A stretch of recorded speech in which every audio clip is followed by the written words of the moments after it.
नमस्कार। आज के वीडियो में मैं आपको वैकुंठ चतुर्दशी की बहुत ही सरल पूजा विधि बताऊंगी। देखिए, शास्त्रों के अनुसार वैकुंठ चतुर्दशी के दिन वैकुंठ लोक के द्वार खुले रहते हैं। इस दिन जो भी भगवान विष्णु और भगवान शिव शंकर का पूजन करता है उसे वैकुंठ लोक की प्राप्ति होती है। तो वैकुंठ चतुर्दशी की बहुत ही सरल पूजा विधि आज मैंने इस वीडियो में शेयर की है। देखिए, वैकुंठ चतुर्दशी की पूजा आप सुबह या शाम किसी भी समय कर सकते हैं। जब आप पूजा करेंगे तो एक चौकी लगा लेंगे और चौकी पर हमें लाल या पीले रंग का कोई भी आसन बिछा लेना है। आप चाहे तो अपने घर के मंदिर में भी यह पूजा कर सकते हैं। आसन बिछाकर फिर थोड़ा फूलों का आसन देकर उस पर हम श्री हरि विष्णु भगवान के स्वरूप को विराजमान करेंगे। श्री हरि विष्णु भगवान की फोटो या मूर्ति जो भी स्वरूप आपके पास हो उन्हें आप विराजमान कर दीजिए।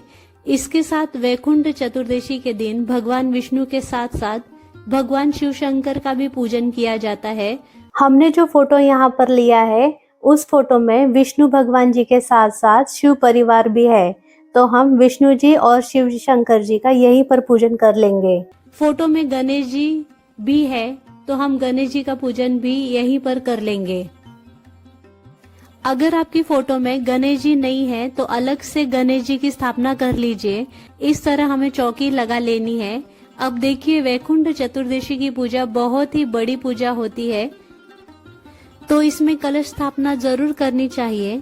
कलश स्थापना करने के लिए हमें काले तिल मिल जाए तो बहुत अच्छी बात है। वैकुंठ चतुर्दशी को काले तिल का उपयोग करना बहुत शुभ माना जाता है, तो काले तिल का आसन देकर फिर हम उसके ऊपर कलश की स्थापना कर लेंगे। तो एक कलश में जल भर के रखेंगे, उसमें थोड़े से तिल, हल्दी की गांठ, सुपारी, सिक्का, फूल, लौंग, इलायची और पान के पत्ते सजा लेंगे और इसके ऊपर हमें एक प्लेट में अनाज भर के रखना होता है। दीप कलश की हम स्थापना कर रहे हैं तो आप कोई भी अनाज भर के रख सकते हैं। इसके ऊपर हम एक दीपक जलाएंगे। आप देसी घी का भी दीपक जला सकते हैं या तिल के तेल का भी दीपक जला सकते हैं। तो इस तरह दीप कलश की स्थापना हो जाएगी। फिर हाथ जोड़कर भगवान विष्णु शिव शंकर भगवान से हम प्रार्थना करेंगे, हे भगवान, आपके निमित्त आज मैं ये पूजा कर रही हूँ। आप मेरी पूजा को स्वीकार करें, पूजा में रही गलतियों को क्षमा करें, मुझे और पूजा में शामिल सभी लोगों को वैकुंठ धाम प्रदान करें। इस तरह से संकल्प करने के बाद हम पूजा शुरू करेंगे। तो सबसे पहले हम भाव रूप में सभी को स्नान करा देंगे। जल के छींटे लगाकर सभी को स्नान करा दिया है। उसके बाद वस्त्र के रूप में सभी को कलावा समर्पित कर देंगे। तो गणेश जी को, विष्णु भगवान को, भगवान शिव शंकर को, सभी को हम कलावा समर्पित कर देंगे। उसके बाद हम तिलक लगा लेंगे। तो सभी को हम रोली से तिलक लगा देंगे, लेकिन भगवान शिव शंकर को रोली से तिलक नहीं लगाते। भगवान शिव शंकर को हम सिर्फ चंदन से ही तिलक लगाएंगे, बाकी सभी को हम चंदन रोली से तिलक लगाएंगे।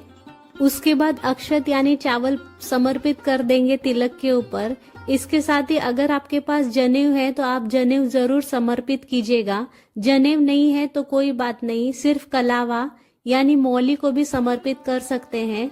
फिर हम भगवान विष्णु को तुलसी समर्पित करेंगे और इसके बाद भगवान विष्णु को तुलसी समर्पित करने के बाद भगवान शिव शंकर को हम भांग, धतूरा, बेलपत्र, जो भी उनकी प्रिय चीजें हैं वो समर्पित कर देंगे, जो भगवान शिव शंकर को प्रिय है।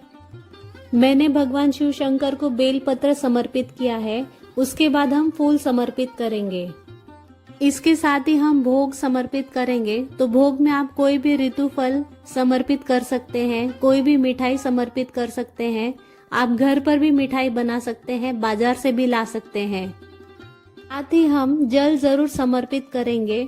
भोग समर्पित करने के बाद हम फिर कथा सुनेंगे। हाथ में थोड़े से काले तिल लेकर हम वैकुंठ चतुर्दशी की कथा सुनेंगे। काले तिल ना हो तो बाकी आप कोई भी अनाज, गेहूं, चावल लेकर कथा सुन सकते हैं।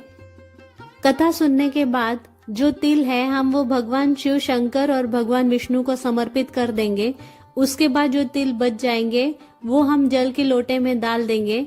इसके बाद हमें आरती करनी है। देखिए कलश के ऊपर जो दीपक रखा है उसे हमें नहीं उठाना, अलग से आप दीपक जला लीजिए या फिर आप कपूर जलाकर भी आरती कर सकते हैं। हम भगवान गणेश जी, भगवान शिव शंकर और भगवान विष्णु की आरती करने के बाद हाथ जोड़कर पूजा में रही कमियों के लिए क्षमा याचना करेंगे और अपनी मनोकामनाओं को पूर्ण करने के लिए प्रार्थना करेंगे। इस तरह से वैकुंठ चतुर्दशी की पूजा की जाती है। जैसे कि मैंने आपको बताया, यह पूजा आप सुबह शाम किसी भी समय कर सकते हैं, लेकिन वैकुंठ चतुर्दशी को जो दीपदान है वह मध्य रात्रि में किया जाता है। तो वैकुंठ चतुर्दशी को 14 दीपक दान किए जाते हैं। आप ये दीपक घी के, सरसों के तेल के या तिल के तेल के किसी भी चीज के दीपक जला सकते हैं। 14 दीपक हमें जलाने हैं। ये दीपक हम रात को मध्य रात्रि में जलाएंगे। दीपक कहाँ जलाने हैं, कैसे जलाने हैं, उसका एक अलग वीडियो मैंने चैनल पर डाला है, आप देख सकते हैं। तो इस तरह वैकुंठ चतुर्दशी की पूजा पूर्ण हो जाएगी। वैकुंठ चतुर्दशी की पूजा करने का बहुत ज्यादा महत्व है। ये जो पूजा करते हैं उनको तो सभी सांसारिक सुख मिलते ही है और अंत में वैकुंठ धाम भी मिलता है। साथ ही उनके पूर्वजों को भी वैकुंठ धाम की प्राप्ति होती है। वैकुंठ चतुर्दशी से भगवान शिव शंकर पूरे पृथ्वी लोक का कार्यभार वापस विष्णु भगवान को सौंप देते हैं। इसलिए इस दिन भगवान शिव शंकर और विष्णु दोनों का पूजन किया जाता है। जैसा कि मैंने आपको बताया, अगर आप अलग से चौकी नहीं लगा सकते तो आप घर के पूजा घर में ही, जहां आप रोजाना पूजा करते हैं, वहीं पर ये पूजा कर सकते हैं। अगर आपको मेरा ये वीडियो पसंद आया हो तो प्लीज लाइक एंड शेयर करिए और मेरे चैनल को सब्सक्राइब करिए। Thank you.